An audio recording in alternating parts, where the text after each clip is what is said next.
ಇತ್ತೀಚೆಗಂತೂ ಬಹಳಷ್ಟು ಸೈಬರ್ ಕ್ರೈಮ್ಗಳಾಗ್ತಾ ಇದೆ. 2,000 ಕೋಟಿ ಪ್ರಕರಣಗಳ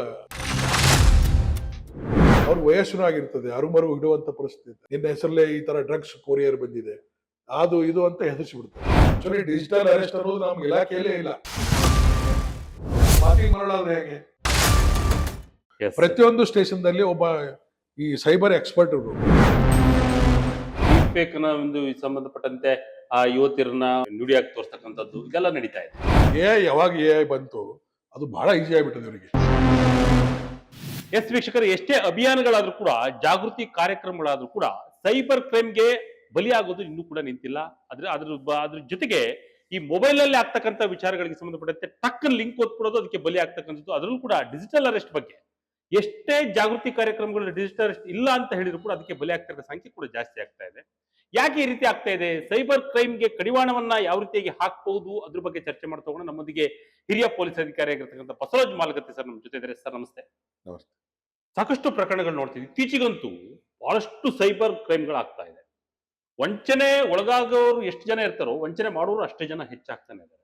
2,000 ಕೋಟಿ 2,000 ಕೋಟಿ ಪ್ರಕರಣಗಳ ಪ್ರತಿದಿನ ಅದಕ್ಕೆ ಅಂತ ಸಪರೇಟ್ ಆಗಿ ಸ್ಟೇಷನ್ಗಳು ಕೂಡ ಆಗಿದೆ.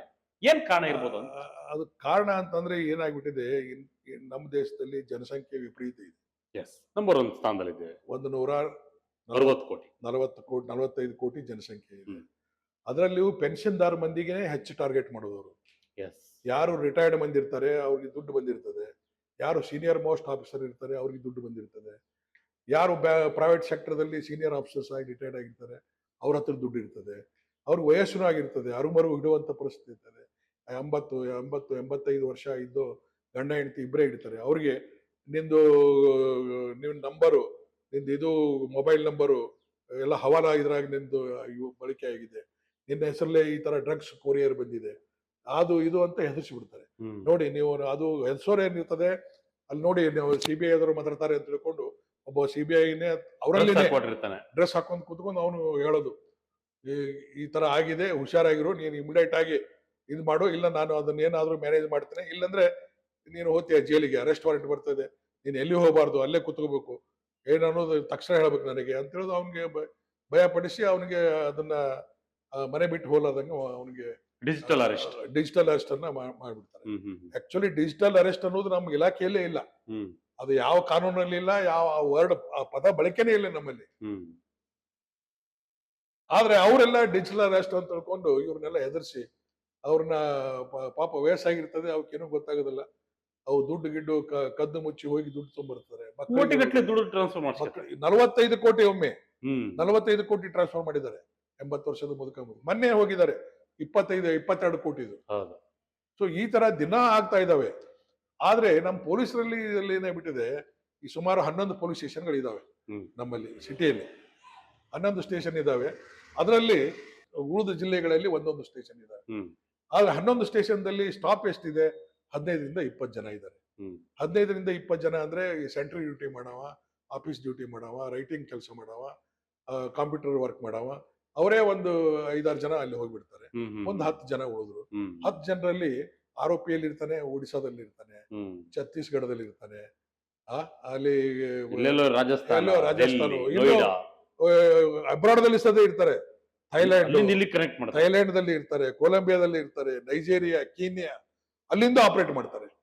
ಸೊ ಈ ತರ ಇದ್ದಾಗೆ ಆರೋಪಿಗಳನ್ನ ಹ್ಯಾಂಗ್ ಇವ್ರು ಅರೆಸ್ಟ್ ಮಾಡೋದು?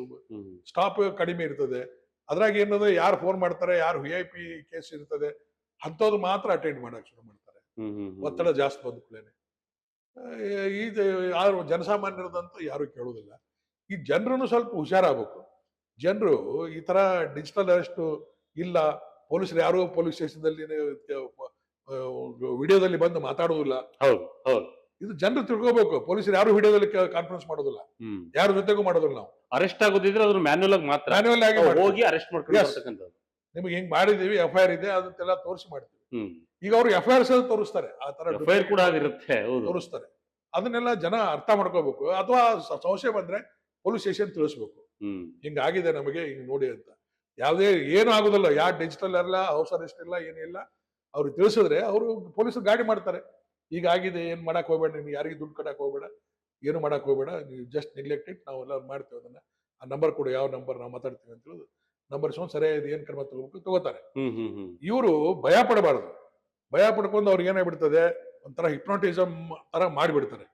ಎಲ್ಲ 3-4 ಜನ ಸೇರಿ ಅವ್ನಿಗೆ ಎದುರಿಸಿ, ಒಬ್ಬ ವಯಸ್ಸಾದವನಿಗೆ 3-4 ಜನ ಸೇರಿ ಬ್ಯಾಂಕ್ನ ಒಬ್ಬ, ಇದೊಬ್ಬ ಪೊಲೀಸ್ ಒಬ್ಬ, CBI ಒಬ್ಬ, ಅದು ಇದು ಅಂತ ಎದುರಿಸಿ, ಅವನಿಗೆ ನಿಂದು ಹವಾಲ ದುಡ್ಡು ಟ್ರಾನ್ಸ್ಫರ್ ಆಗಿದೆ, ನಿಂದು ಡ್ರಗ್ ಬಂದಿದೆ ನಿನ್ನ ಇದರಲ್ಲಿ, ಈ ತರ ಭಯ ಹುಟ್ಟಿಸಿ ಅವ್ರ ಮೇಲೆ ಸೀರಿಯಸ್ ಆಕ್ಷನ್ ಅಂತ ನಿಮಗೆ.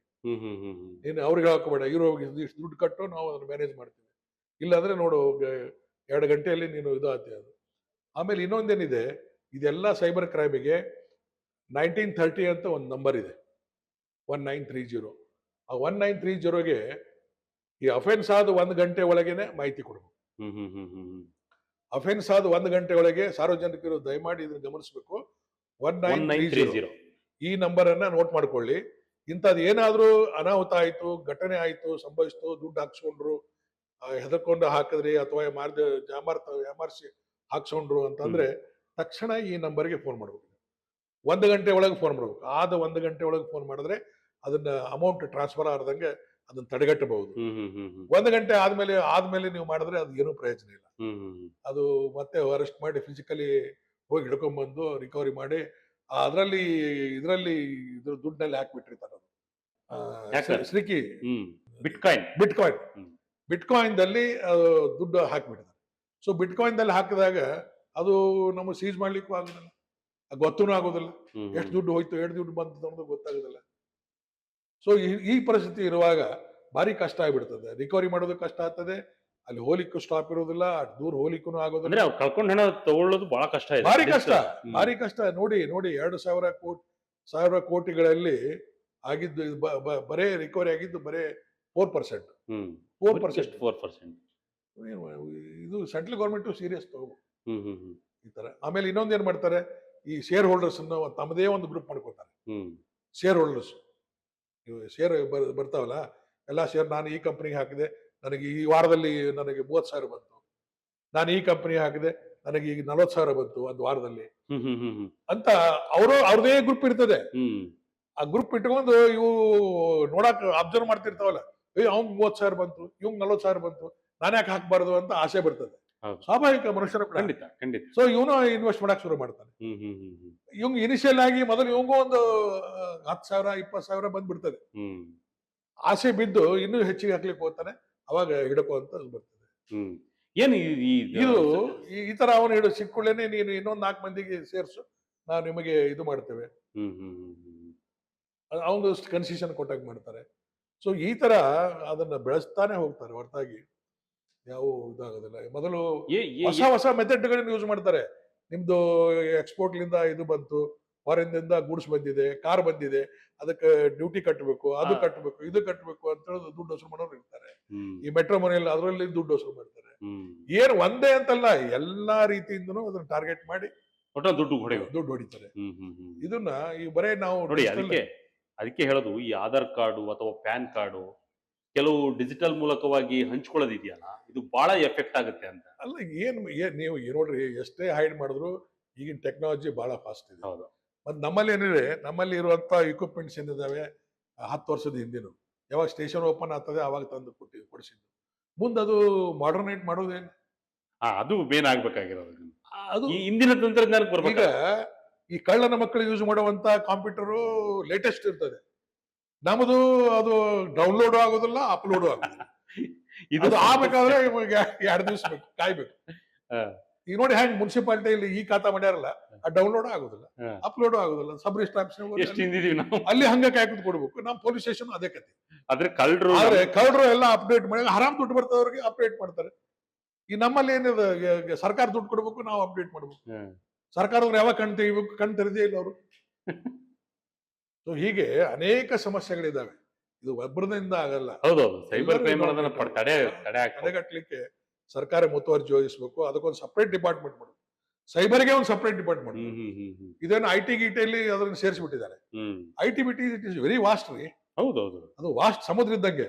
ಅದರಲ್ಲಿ ನೀವು ಸೈಬರ್ ಕ್ರೈಮ್ ತೋರಿಸ್ರಿ ಅಂತಂದ್ರೆ ಹೆಂಗೆ ಸಾಧ್ಯ? ಇದಕ್ಕೆ ಒಂದು ಪ್ರಿವೆಂಟಿವ್ ಮಾಡ್ಬೇಕಾದ್ರೆ, ಇದನ್ನು ತಡೆಗಟ್ಟಬೇಕಾದ್ರೆ ಅಥವಾ ಡಿಟೆಕ್ಷನ್ ಮಾಡ್ಬೇಕಾದ್ರೆ ಸಪರೇಟ್ ಅದಕ್ಕೊಂದು ಡಿಪಾರ್ಟ್ ಮಾಡಿ ಅದಕ್ಕೊಂದು ಮಂತ್ರಿ ಮಾಡಿ ಅಥವಾ ಒಂದು ಸೆಕ್ರೆಟರಿ ಮಾಡಿ ಒಂದು ಕ್ರಮ ತಗೋಬೇಕು. ಏನಾದ್ರೂ ಒಂದು ಎಕ್ಸ್ಪರ್ಟ್ ಕಮಿಟಿ ಕಡೆಯಿಂದ ಇದನ್ನ ಹೆಂಗ್ ಪ್ರಿವೆಂಟ್ ಮಾಡಬಹುದು, ಹೇಗೆ ಇದು ಮಾಡೋದು. ಈಗ ನೋಡ್ರಿ, ಒಂದು ಫೇಕ್ ನಾವು ಏರ್ಪೋರ್ಟ್ಗೆ ಹೋಗ್ರಿ ನೀವು, ಇದು ಫೇಕ್ ಪಾಸ್ಪೋರ್ಟ್ ಅದರಿಂದು ಅಂದ್ರೆ ಆ ಕಂಪ್ಯೂಟರ್ದಲ್ಲಿನೇ ರೆಡ್ ಇದು ಬಂದು ಸೌಂಡ್ ಅಲ್ಲೇ ಹಿಡಿದು ಬಿಡ್ತಾರ. ಆ ತರ ಎಫೆಕ್ಟಿವ್ ಆಗಿ IT ಇಂದ ಬುದ್ಧಿವಂತರ ಕರ್ಕೊಂಡು ಇಂಥವೇನು ಮಾಡಬೇಕು. ಈ ತರ ಡಿಜಿಟಲ್ ಇದು ಏನಾದ್ರೂ ಒಂದು ಕಂಡು ಹಿಡಿಬೇಕು. ಎಲ್ಲ ಸಿಗ್ತವೆ, ದುನಿಯಾ ಇದೆ ಬೆಂಗಳೂರಲ್ಲಿ, IT ರಾಜಧಾನಿ ಇದೆ, ಸಿಲಿಕಾನ್ ಸಿಟಿನೇ ಅಂತಾರೆ. ಒಬಾಮಾ US ಪ್ರೆಸಿಡೆಂಟ್ ಅಲ್ಲಿ ಬೆಂಗಳೂರು ಮತ್ತು ಅಲ್ಲಿ ಇದ್ರದ್ದು ಇನ್ನೊಂದು ಯಾವ್ದದು ಹವಾಸ್ ಎರಡು ಕಂಪೇರ್ ಮಾಡಿ ಹೇಳದವ. ಒಬಾಮಾನೇ ಬೆಂಗಳೂರು ಸಿಟಿ ಹೆಸರು ತಗೋತಾರೆ. ಅಂತ ಟೆಕ್ನಾಲಜಿಕಲಿ ಸಿಲಿಕಾನ್ ಇದರಲ್ಲಿ ಕ್ಯಾಪಿಟಲ್ ಪ್ಲೇಸ್ ಆಗಿ ಎಕ್ಸ್ಪರ್ಟ್ ಇಲ್ಲಿ ಇದ್ದಾರೆ. ಅವ್ರನ್ನ ಸರ್ಕಾರ ಬಳಸ್ಕೋಬೇಕು. ಅವ್ರದ್ದೊಂದು ಕಮಿಟಿ ಮಾಡಿ ಅವ್ರ ಒಪಿನಿಯನ್ ತಗೊಂಡು ಇವು ಹ್ಯಾಂಗ್ ಪ್ರಿವೆಂಟ್ ಮಾಡಬೇಕು, ಹೇಗೆ ನಾವು ಅದನ್ನ ತಡೆ ಹಿಡಿಬೇಕು. ಬ್ಯಾಂಕ್ನವ್ರಿಗೆ ಅದನ್ನ ಇನ್ವಾಲ್ವ್ ಮಾಡ್ಕೋಬೇಕು. ಬ್ಯಾಂಕ್ನ ದುಡ್ಡು ಈಗ 1 ತಾಸು ಮಾಡಿದ್ದಾರೆ, ಯಾಕೆ ಅದನ್ನ 3 ತಾಸು ಮಾಡಬಾರ್ದು? ಅಟ್ ಅರ್ಜೆಂಟ್ ಏನ್ ಬೇಕಾಗಿರ್ತದೆ ದುಡ್ಡು ಗಟ್ಟಿ, ಕೋಟಿಗಟ್ಟಲೆ ದುಡ್ಡು ಯಾಕೆ ಬೇಕು? ಆ ಕೋಟಿಗಟ್ಟಲೆ ಪರ್ಸನಲ್ ಆಗಿ ಹೋಗಿ ಮಾಡ್ಲಿ ಅವನು, ಅಂತವನಿಗೆ ಮಾಡ್ಲಿ, ರಿಲೀಸ್ ಮಾಡ್ಲಿ. ಅದು ರೀಸನ್ ವ್ಯಾಲಿಡ್ ಇರಬೇಕು, ರೀಸನ್ ವೆರಿಫೈ ಮಾಡಬೇಕು. ಇವರು ಕಣ್ಣು ಮುಚ್ಚಿ ಮಾಡಿಬಿಡ್ತಾರೆ ಹಂಗೆ ಅವ್ರಿಗೆ ವಿಚಾರಿಸೋದೇ ಇಲ್ಲ. ಈಗ ನೇರವಾಗಿ ಕಂಪ್ಲೇಂಟ್ ಕೊಡ್ಬೋದಾ ಸರ್? ಈಗ ನನಗೆ ಫ್ರಾಡ್ ಆಯ್ತು, ಸೈಬರ್ ಇಂದ ನನಗೆ ಫ್ರಾಡ್ ಆಯ್ತು, ನೇರವಾಗಿ ಹೋಗಿ ಸೈಬರ್ ಕ್ರೈಮ್ ಅಲ್ಲಿ ನೇರವಾಗಿ ಹೋಗಿ ಕಂಪ್ಲೇಂಟ್ ಕೊಡಬಹುದು. ಅಥವಾ ನೀವು ಇಮೇಲ್ ಪ್ರಕಾರ ಇಮೇಲ್ ಅಲ್ಲಿ ಹಾಕಿ ಕಂಪ್ಲೇಂಟ್ ಕೊಡಬಹುದು. ಬಟ್ 1930 ನೀವು ತಕ್ಷಣ ತಿಳಿಸ್ಬೇಕು. ಇದು ಬಹಳ ಇಂಪಾರ್ಟೆಂಟ್. ತಿಳಿಸಿದ್ರೆ ಅವ್ನ ದುಡ್ಡು ತಕ್ಷಣ ಅವನಿಗೆ ವಾಪಸ್ ಬರುವಂತ ವ್ಯವಸ್ಥೆ ನಮ್ಮವ್ರು ಮಾಡ್ತಾರೆ.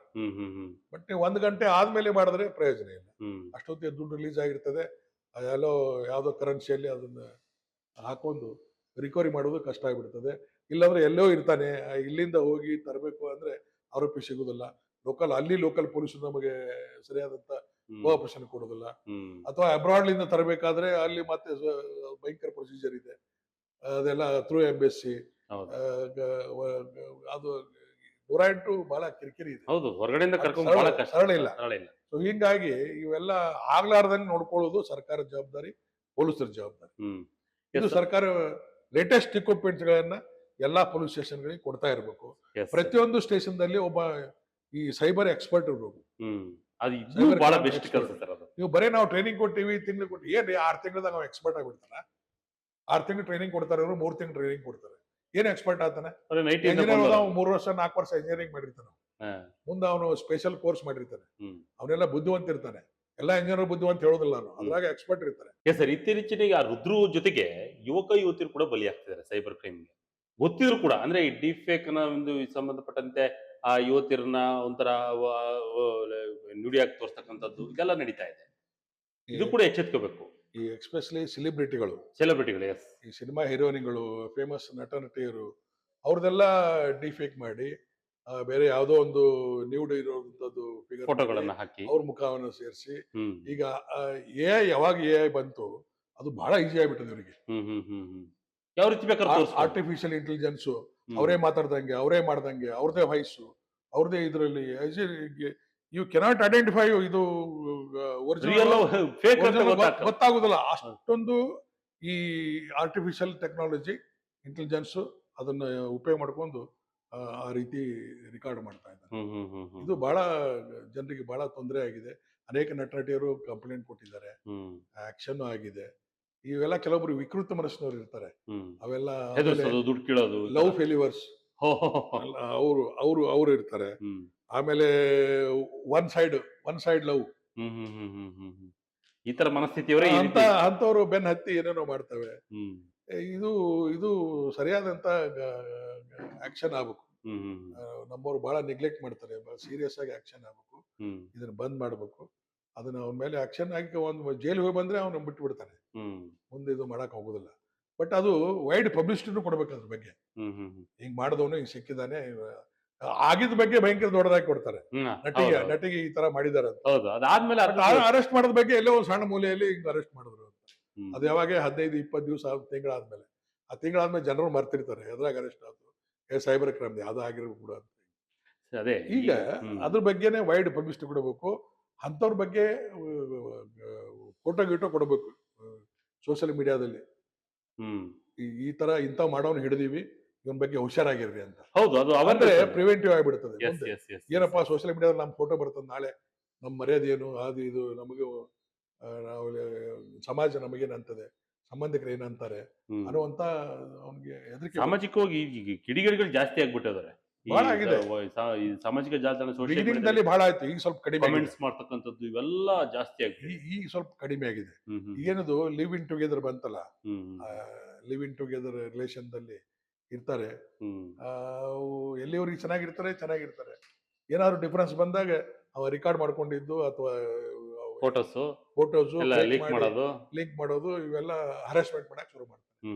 ಪಾಪ ಹೆಣ್ಮಕ್ಳು ಹೆದರ್ಕೊಂಡ್ಬಿಡ್ತವೆ. ಮರ್ಯಾದೆ ಪ್ರಶ್ನೆ ನೋಡಿ. ಈಗ ನ್ಯೂಡ್ ಫೋಟೋ ಅದು ಡುಪ್ಲಿಕೇಟ್ ಇದ್ರು ಸದ ಮನೆಯವ್ರಿಗೆ ಗೊತ್ತಾದ್ರೆ, ಸಂಬಂಧಿಕರಿಗೆ ಗೊತ್ತಾದ್ರೆ ಏನ್ ತಿಳ್ಕೊಬೇಕು ಅವರು? ಹೆದರ್ಕೊಂಡ್ಬಿಡ್ತಾರೆ, ಭಯ ಪಡ್ತಾರೆ, ಸೂಸೈಡ್ ಮಾಡ್ಕೋತಾವೆ ಎಷ್ಟೋ ಮಂದಿ. ಆ ಮಟ್ಟಕ್ಕೆ ಹೋಗ್ತವೆ. ಅದಕ್ಕೆ ಅಂತ ಅದು ಸೀರಿಯಸ್ ಆಕ್ಷನ್ ತಗೋಬೇಕು. ಅವ್ರಿಗೆ ಇಮಿಡಿಯೇಟ್ ಆಗಿ ತಕ್ಷಣ ಹಿಡಿದು ಅರೆಸ್ಟ್ ಮಾಡಿ ಅವ್ರ ಬಗ್ಗೆ ವೈಡ್ ಪಬ್ಲಿಸಿಟಿ ಕೊಟ್ಟು ಆ ಸೋಷಿಯಲ್ ಮೀಡಿಯಾದಲ್ಲಿ ಒಂದು ಫೋಟೋ ಬರೋಂಗ್ ಮಾಡ್ಬೇಕು. ಹಿಂಗ್ ಮಾಡಿದಕ್ಕೆ ಹಿಂಗ್ ಹಿಡಿದು ಇವನ್ ಬಗ್ಗೆ ಎಲ್ಲ ಹುಡುಗಿಯರು ಹುಷಾರಿರ್ಬೇಕಂತ. ಅಂದ್ರೆ ನಮಗ ಮರ್ಯಾದೆ ಹೋಗ್ತದೆ ಎಲ್ಲ. ನಾವು ಪೊಲೀಸ್ ಸ್ಟೇಷನ್ ಅರೆಸ್ಟ್ ಮಾಡಿ ಕೋರ್ಟಿಗೆ ಹಾಜರು ಮಾಡಿದ್ರೆ ಯಾವ ಮಗ ಗೊತ್ತಾಗಬೇಕು, ಅವ ಶಿಕ್ಷೆ ಆಗಿದ್ದಾರೆ ಯಾರಿಗೂ ಗೊತ್ತಾಗಬೇಕು. ವೈಡ್ ಪಬ್ಲಿಸಿಟಿ ಸಿಗ್ಬೇಕು. ಆಸಿಡ್ ಹಾಕಿದವ್ರಿಗೆ, ಹುಡುಗಿಯರಿಗೆ ಆಸಿಡ್ ಹಾಕ್ತಾರಲ್ಲ, ಆ ನನ್ನ ಮಕ್ಕಳು ಮೋರ್ ದೆನ್ ಮರ್ಡರ್ಸ್, ಕೊಲೆಗಾರಕ್ಕಿಂತನೂ ಅವರು ನೀಚರು. ಇಡೀ ನೋಡ್ರಿ, ಕೊಲೆ ಮಾಡಿದವ್ರು ಅದು ಸತ್ತೋಗ್ಬಿಡ್ತದೆ, ಎಲ್ಲಾರು ಮರ್ತು ಬಿಡ್ತಾರೆ. ಈಕಿ ಲೈಫ್ ಲಾಂಗ್ ಸಫರ್ ಆಗ್ಬೇಕಲ್ಲ, ಜೀವನ್ ತಿಂದುಕೊಂಡು ಅಕ್ರಾಳ ವಿಕ್ರಾಳ ಮುಖ ಮಾಡ್ಕೊಂಡು. ಆ ಸಣ್ಣ ಮಕ್ಕಳಿಗೆ ಬಿಡಬಾರ್ದು, ಅವ್ರನ್ನ ಭಯಂಕರ ಪನಿಷ್ಮೆಂಟ್ ಕೊಡ್ಬೇಕು, ಅವ್ರಿಗೆ ಸಿವಿಯರ್ ಪನಿಷ್ಮೆಂಟ್, ಸೆಂಟೆನ್ಸ್ ಅದ ಕೊಡ್ಬೇಕು ಅಂತ. ಈ ಸೈಬರ್ ಕ್ರೈಮ್ ಅಪರಾಧಿಗಳಿಗೆ ಕಠಿಣ ಶಿಕ್ಷೆಗಳೆಲ್ಲ ಒಂದ್ ಕಡೆ ಆಗ್ತಾ ಇಲ್ವಾ ಅಂತ? ಆಗ್ತಾ ಇಲ್ಲ. ಅದೇ ಆದ್ರೆ ಒಂದ್ ರೀತಿ ಈ IT ಆಕ್ಟ್ ಏನಿದೆ, ಇನ್ಫಾರ್ಮೇಶನ್ ಟೆಕ್ನಾಲಜಿ ಆಕ್ಟ್, ಅದೆಲ್ಲ ಬಹಳ ಬೇರೆ ಅಫೆನ್ಸ್ ಇತ್ತು ಮೊದಲು. 60 61 66 ಇವೆಲ್ಲ ಫೇಕ್ ಇದು ಮಾಡೋದು, ಇವೆಲ್ಲ ಹಿಡಿದು ಇದು ಆದ್ಮೇಲೆ ಶಿಕ್ಷೆಗಳು ಬಹಳ ಕಡಿಮೆ ಇದೆ. ಪ್ರೂವ್ ಮಾಡೋದು ಬಹಳ ಕಷ್ಟ ಆಗ್ತದೆ, ಶಿಕ್ಷೆಗಳು ಬಹಳ ಕಡಿಮೆ ಆಗ್ತದೆ. ಸೊ ಹೀಗಾಗಿ ಆರಾಮಾಗಿ ಮಾಡ್ತಿರ್ತಾರೆ. ಆಮೇಲೆ ಫೇಕ್ ಇದು ತೆಗೆಯೋದು, ಹ್ಯಾಕ್ ಮಾಡೋದು, ಇವೆಲ್ಲ ಡಿಜಿಟಲ್ ಇವನ್ನೇ ಸೈಬರ್ ಹ್ಯಾಕಿಂಗ್ ಸಿಸ್ಟಮ್ ಎಲ್ಲ ಹ್ಯಾಕ್ನಲ್ಲಿ. ಈಗ ನೋಡ್ರಿ ಎಂತ ಎಲ್ಲಿವರೆಗೆ ಹೋಗಿತ್ತಂದ್ರೆ, ಆ ಕ್ರಿಪ್ಟೋ ಇದ್ನಲ್ಲ ಕೃಷ್ಣ, ಅವ್ರಿಗೆ ಹಿಡಿದು ಗೌರ್ಮೆಂಟ್ ನಲ್ಲಿ ಬಿಡ್ ಮಾಡ್ತಾರೆ. ಬಿಡ್ ಮಾಡಿದ್ರೆ ಯಾವನು ಕಡಿಮೆ ದುಡ್ಡು ಮಾಡ್ತಾರೆ ಅವಂಗ ಅದು ಹೋಗ್ತದೆ, ಅವ್ನ್ ಸೆಲೆಕ್ಟ್ ಮಾಡ್ತಾರೆ. ಅದನ್ನು ಸದ ಹ್ಯಾಕ್ ಮಾಡಿ ಆ ಕಂಪ್ಯೂಟರ್ದಲ್ಲಿ ಗೌರ್ಮೆಂಟ್ ಇದರಲ್ಲಿ ನೋಡೋರು ಯಾವ ಎಷ್ಟು ದುಡ್ಡು ಹಾಕಿದಾನೆ, ಎಷ್ಟು ಬಿಡ್ ಮಾಡಿದಾನೆ, ಅದಕ್ಕಿಂತ ₹1 ಕಡಿಮೆ ಮಾಡಿ ಒತ್ತು ಹಾಕ್ಬಿಡ್ತಾನೆ. ಇದು ಸಮಸ್ಯೆಗಳು, ದುಡ್ಡು ತಗೊಂಡ್ ಮಾಡೋದು ಎಲ್ಲ ಮಾಡೋದು. ಈ ತರ ಇದೆಲ್ಲ ಮಾಡ್ಲಿಕ್ಕೂ ಕೆಲವೊಂದು ರಾಜಕಾರಣಿಗಳು ಅದ್ರಲ್ಲಿದ್ರು ಹಿಂದೆ. ಕೃಷ್ಣ ಇದ್ರಾಗ ಅರೆಸ್ಟ್ ಮಾಡಿದ್ರು ಅದ್ರಲ್ಲಿ, ಆದ್ರೆ ಯಾರನ್ನೂ ಅರೆಸ್ಟ್ ಮಾಡ್ಲಿಲ್ಲ. ಬರೀ ACPಗೆ ಇನ್ಸ್ಪೆಕ್ಟರ್ಗೆ ಒಳ ಹಾಕಿ ಕಳ್ಸಿದ್ರು. ಮುಂದೆ ರಾಜಕಾರಣಿಗಳು ಆರಾಮ್ ಉಳಿದ್ಬಿಟ್ರು. ಬಲಿ ಆಗ್ತಕ್ಕಂಥದ್ದು ಅಧಿಕಾರಿಗಳೇ. ಹೀಗೆ ಈ ಅಫೆನ್ಸ್ಗಳನ್ನ ಸರ್ಕಾರ ಮುತುವರ್ಜಿ ವಹಿಸಬೇಕು ಮತ್ತು ಕಠಿಣವಾದಂತ ಕಾನೂನು ತರಬೇಕು, ನಾನ್ ಬೆಲೆಬಲ್ ಮಾಡಬೇಕು, ತಕ್ಷಣ ಶಿಕ್ಷೆ ಆಗೋಂಗ್ ನೋಡ್ಕೋಬೇಕು, ಆರೋಪಿ ಬಗ್ಗೆ ವೈಡ್ ಪಬ್ಲಿಸಿಟಿ ಕೊಡಬೇಕು, ಫೋಟೋ ಗಿಟೋ ಹಾಕಿ ಅವ್ರ ಮರ್ಯಾದೆ ಹೋಗೋಂಗ್ ಮಾಡ್ಬೇಕು. ಈ ನೋಡಿ, ಹಿಂದೆ ನಮ್ಮಲ್ಲಿ ರೌಡಿಗಳು ಕಿಡಿಗಳು ಪೊಲೀಸ್ ಸ್ಟೇಷನ್ ಫೋಟೋ ಹಾಕಿ ಫೋಟೋಗಳು ಇರ್ತಾ ಇತ್ತು. ಸ್ಟೇಷನ್ ಬರೋರೆಲ್ಲ ಮೊದಲು ಫೋಟೋಗಳು ನೋಡಿ, ಸ್ಟೇಷನ್ ಫೋಟೋ ಐತೆ ಒಂದು ಅಂತನೋರು. ಅವಾಗ ಯಾರು ಹೆಣ್ಣು ಕೊಡ್ತಿರ್ಲಿಲ್ಲ, ಯಾರು ಭಾರಿ ಕಷ್ಟ ಆಗೋ, ನೌಕರಿ ಸಿಗ್ತಿರ್ಲಿಲ್ಲ, ಸಮಾಜದಲ್ಲಿ ಬದುಕು ಕಷ್ಟ. ಆ ತರ ಈ ತರ ಮಾಡೋರಿಗೆ ಹಿಂಗೆ ಸೋಷಿಯಲ್ ಮೀಡಿಯಾದಲ್ಲಿ ಫೋಟೋ ಹಾಕಿ ಒಂದು ವೆಬ್ ಮಾಡ್ಲಿ ಸರ್ಕಾರ, ವೆಬ್ ತೆಗಿಲಿ ಒಂದು ಸಪರೇಟ್ ಆಗಿ. ಇದು ಒಳ್ಳೆ ಪ್ಲಾನಿಂಗ್ ಮಾಡಿ ಒಳ್ಳೆ ಪಬ್ಲಿಸಿಟಿ ಕೊಡಿ. ಅಂದ್ರೆ ಜನ ಹುಷಾರಾಗ್ತಾರೆ, ಮಾಡ್ತಾರೆ, ಅವ್ರ ಬಗ್ಗೆ ಎಚ್ಚರಿಕೆ ಬರ್ತದೆ. ಮಾಡೋರ್ಗಿನು ಏನಂತ ಫೋಟೋ ಬರ್ತದಪ್ಪ ನಾಳೆ ನಮಗೂ ಎಲ್ಲ ಭಯ ಹುಡುತ್ತದೆ. ಬರೇ ಶಿಕ್ಷೆ ಆಗೋದ್ರಿಂದ ಏನು ಪ್ರಯೋಜನ ಇಲ್ಲ, ಸಾಮಾಜಿಕವಾಗಿಯೂ ಅವನಿಗೆ ತೊಂದರೆ ಆಗುತ್ತೆ. ಎಸ್, ಕೊನೆಯದಾಗಿ ಈ ರೀತಿಯಾದಂತಹ ಒಳಗಾದವರಿಗೆ, ಡಿಜಿಟಲ್ ಅರೆಸ್ಟ್ ಸಂದೇಶ ಏನ್ ಕೊಡ್ತೀವಿ? ಇಲ್ಲ, ಈ ಮೆಟ್ರೋ ಮನೆಯಲ್ಲಂತೂ ಭಯಂಕರ ಆಗ್ಬಿಟ್ಟಿದೆ. ಅದರಲ್ಲಿ ಯಾರು ವಿಡೋಸ್ ಇರ್ತಾರೆ, ಯಾರು ಎಂಪ್ಲಾಯ್ಡ್ ಇರ್ತಾರೆ, ಯಾರು ಸಂಪೂರ್ಣ ಡೀಟೇಲ್ಸ್ ಇರುತ್ತೆ, ಡೈವರ್ಸಿ ಇರ್ತಾರೆ, ಅವರು ಹಾಕಿರ್ತಾರೆ. ಅಂಥವ್ರನ್ನ ಇವರು ಟಾರ್ಗೆಟ್ ಮಾಡ್ತಾರೆ, ಮಾಡಿ ಅವ್ರ ಕಡೆಯಿಂದ ಅವ್ರಿಗೆ ಮೋಡಿ ಮಾಡಿ ಅವ್ರನ್ನ ಒಂಥರ ವಶೀಕರಣ ಮಾಡ್ಕೊಂಡು ಅವ್ರ ಕಡೆಯಿಂದ ದುಡ್ಡು ತಗೊಂಡು ನನಗೆ ಅಲ್ಲಿ ನನಗೆ ಇದು ಕೊಡಿಸ್ತೇನೆ, ವಜ್ರ ಕೊಡ್ತಾನೆ, ನಮ್ಮ ಬರೋಡದಲ್ಲಿದ್ದಾನೆ ನನ್ನ ಬ್ರದರು, ಅವ್ನು ಹೇಳಿದ ಅದು ತರ್ತಾನೆ ಇದು ತರ್ತಾನೆ, ಅದು ತಂದಿದ್ದು ಸಾಮಾನು ಕಟ್ಟಬೇಕಾಗಿದೆ, ದುಡ್ಡು ಕಟ್ಟಬೇಕಾಗಿದೆ, 2 ಲಕ್ಷ ಕೊಡು 3 ಲಕ್ಷ ಕೊಡು, ಡ್ಯೂಟಿ ಪೇಡ್ ಮಾಡಬೇಕಾಗಿದೆ, ಆ ದುಡ್ಡು ಕೊಡು ಅಂತ ಹೇಳಿದ ವಸೂಲು ಮಾಡಿ 35 ಲಕ್ಷ ವಸೂಲು ಮಾಡ್ತಾರೆ. ಮೊನ್ನೆ ಯಾವುದೋ ಒಂದು ಹೆಂಗ್ಸಿಗೆ ಹೌದು ಹೌದು 35 ಲಕ್ಷ ವಸೂಲು ಮಾಡಿದ್ದಾರೆ. ಸೊ ಇದಕ್ಕೆಲ್ಲ ಹೆಣ್ಮಕ್ಳು ಅದಕ್ಕೆ ಮರಳಾಗಬಾರ್ದು. ಅವೆಲ್ಲ ಫಿಸಿಕಲ್ ಆಗಿ ನೋಡಿ ಚೆಕ್ ಮಾಡ್ಬೇಕು ಅವ್ರಿಗೆ. ಅವ್ರ ಮಾತಿಗೆ ಮರಳಾದ್ರೆ ಹೇಗೆ? ಹೌದು. ಅವರು ಒಂದೇ ಇಲ್ಲ, ಇಂಥವು ಎಷ್ಟೋ ಕೇಸ್ ಮಾಡಿದ್ದಾನೆ. ಆ ತರ ಜನಗಳು ಹುಟ್ಟಿದ್ದಾರೆ. ಮೆಟ್ರೋ ಮೈನಿಂದ ಬಹಳ ಜನ ಅಫೆನ್ಸ್ ಆಗ್ತಾ ಇದೆ. ಎಸ್ಪೆಷಲಿ ಯಾರು ದುಡ್ಡು ಮಾಡಿರ್ತಾರೆ, ಯಾರು ಒಬ್ಬರೇ ಇರ್ತಾರೆ, ಸಿಂಗಲ್ ಇರ್ತಾರೆ, ಅವ್ರಿಗೆ ಅನಿವಾರ್ಯ ಇರ್ತದೆ ನೋಡಕ್ ಚಂದ ಇದ್ದಾನೆ, ಏನ್ ಬಿಡು ನಾನೇ ಸಾಕ್ಬಹುದು ಅನ್ನೋ ಉದ್ದೇಶದಿಂದ, ಯಾಕೆ ನೌಕರಿ ಇರ್ತದೆ ಬದುಕಬಹುದು ಅಂತ. ಏನೋ ಗಂಡ ಒಂದು ಮನೆಯಲ್ಲಿ ಇತ್ತಂದ್ರೆ ಅವಾಗ ಸೇಫ್ಟಿನೂ ಇರ್ತದೆ ಅವ್ರಿಗೆ. ಆ ಇದಕ್ಕೆ ಬರೇ ಸೆಕ್ಸ್ ಅಂತಲ್ಲ, ಸೇಫ್ಟಿ ಇಸ್ ಆಲ್ಸೋ ಇಂಪಾರ್ಟೆಂಟ್ ಸೊಸೈಟಿಯಲ್ಲಿ. ಅವಳು ಗಂಡದಾನ ಅಂದ್ರೆ ಸ್ವಲ್ಪ ಅಷ್ಟು ಜನ ಕಾಡಿಸೋದಿಲ್ಲ, ಅಷ್ಟು ತೊಂದರೆ ಕೊಡೋದಿಲ್ಲ, ಅವಳಿಗೆ ಯಾವ ದೃಷ್ಟಿಯಿಂದ ನೋಡೋದಿಲ್ಲ, ಸ್ವಲ್ಪ ಕಡಿಮೆ ಆಗ್ತದೆ. ಆ ದೃಷ್ಟಿಯಿಂದ ಸೋಷಿಯಲ್ ಮೀಡಿಯಾ ಎಷ್ಟು ಬಳಕೆ, ದುರ್ಬಳಕೆನೇ ಬಹಳ ಜಾಸ್ತಿ ಆಗ್ತಿದೆ, ಜಾಸ್ತಿ ಆಗಿ ಎಲ್ಲ ಹಾಳಾಗ್ತದೆ. ಇದ್ರ ಬಗ್ಗೆ ಹೆಚ್ಚು ಕ್ರಮವನ್ನು ತೆಗೆದುಕೊಳ್ಳಬೇಕು. ಆಗ್ಬೇಕು. Thank you sir. ಇಷ್ಟೊತ್ತು ಡಿಜಿಟಲ್ ಅರೆಸ್ಟ್, ಸೈಬರ್ ಕ್ರೈಮ್ ಬಗ್ಗೆ ಸಾಕಷ್ಟು ಮಾಹಿತಿ ಹಂಚಿಕೊಂಡಿದ್ದೆ. ಧನ್ಯವಾದಗಳು ಸರ್. ಇದಾಗಿತ್ತು ಈ ಕ್ಷಣದ ಸ್ಪೆಷಲ್. ಇದೇ ರೀತಿಯಾದ ವಿಶೇಷತೆಗಳಿಗಾಗಿ Vijaya Karnataka website, YouTube page, Facebook page follow ಮಾಡ್ತಾ ಇದ್ದೀನಿ. ಧನ್ಯವಾದಗಳು.